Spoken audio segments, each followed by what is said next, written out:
चलिए भैया लोग याद रखिए, आज हम सब एक वीडियो पे आपसे पढ़ने जा रहे हैं टॉपिक का नाम है कि समांतर किरण। इसको समांतर किरण करने को तो धारिता धारिता है।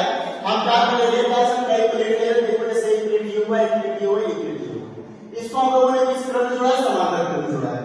ठीक है, समांतर किरण का जो बिंदु होना चाहिए भैया लोग, कई प्लेटों का जो बिंदु होना चाहिए वो भैया होना चाहिए अलग होना चाहिए, मतलब एक ही बिंदु पर सब लोग मिलने चाहिए। बात नहीं समझा? अभी आप लोगों ने इससे पहले तो पढ़ाया था लोगों को, आपने देखा था कि भैया क्या एक प्लेट दूसरे प्लेट से किस प्रकार से जुड़ी हुई है। ठीक है, जिसको आपको पढ़ाया था श्रेणी किरण, इसे पढ़ा था श्रेणी किरण। अब ध्यान से समझिएगा, इस प्लेट में देखिए कि क्या किरण से जो आवेश है प्लस q1 है माइनस q1, प्लस q2 है माइनस q2 है, प्लस q3 है माइनस q3 है। तो भैया हम लोगों ने सबसे पहले क्या करना है, देखो कुछ नहीं करना लोगों को, केवल इस डायग्राम के बारे में थोड़ा सा बता देना। डायग्राम के माध्यम से हम लोगों ने देखिए क्या बताया, सबसे पहले लिखा है कि माना तीन संधारित्र प्लेटें जो है क्रमशः C1 C2 व C3 डिग्री आपको डायग्राम में दिख रहा है। ये हुआ C1, ये हुआ C2, ये हुआ C3। इतनी बात समझ गए? आगे सुनिए आप लोग, तथा जिनके बीच के आवेश क्रमशः पहले प्लेट का आवेश q1 है, दूसरे का q2 है, तीसरे का q3 है। बस नहीं, आगे भैया लोग फिर लिखा है कि जिनके बीच का जो विभवांतर है भैया लोग टोटल, क्यों? क्योंकि आपको पता है कि 18 में गुजरे किया केवल ये दो बिंदुओं के बीच से मेरे कहीं और नहीं जा रही, ठीक है ना, इसलिए टोटल का जो विभवांतर है उसका वे समान होगा और भी। आगे मतलब हम लोगों ने क्या लिखा कि जिन्हें हम किस किरण में जोड़ेंगे, समांतर किरण में जोड़ेंगे। इसका एक नाम और मतलब क्या, अगर कोई आपसे पूछे तो समांतर किरण को पार्श्व किरण के नाम से भी जाते हैं। भैया हम लोगों ने लिखा कि धारिता की परिभाषा दी। धारिता की परिभाषा ये कहती है कि C = Q/V। पार्श्व का क्या कहता है, Q/V। अब तो हमने क्या निकाला, यहां से क्या निकाला, इसका क्रॉस मल्टीप्लाई है तो Q का मान निकालें Q = C।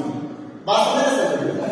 आगे सुनिए, सब कार्य होने से आप प्लेट भर पर उपस्थित आवेश तो ये प्लेट में आवेश है, प्लेट पर है, अब प्लेट भर पर क्या करें, Q1 का मान निकालें।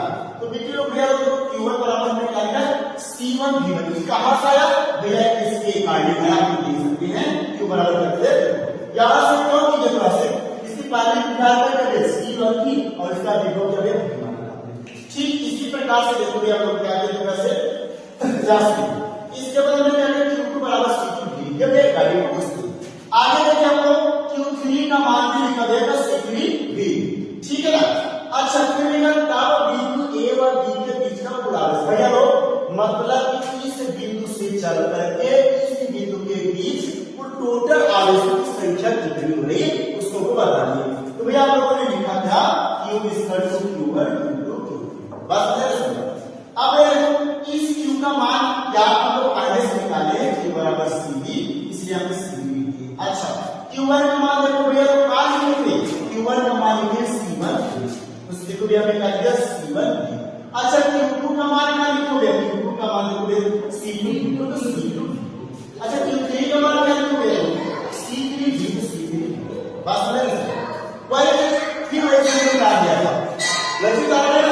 अब सुना भैया लोग, इसमें भी है, इसमें भी है, इस B को हम क्या कर लिया, कॉमन कर लिया। जब कॉमन कर लिया तो फिर से B निकल गया, तो ये क्या चाहिए C1, यहां से निकला C2, यहां से निकला C2। भैया लोग कि B आपको पूरा में ले जाने प्रोजेक्ट, हां V B से क्या हो गया, कट गया, V B से कट गया तो बचेगा C = C1 + C2 + C3। ठीक है भैया, यही हमारा कहे समांतर किरण का फार्मूला प्राप्त हुआ, इसका प्राप्त हुआ है। इसका मात्रक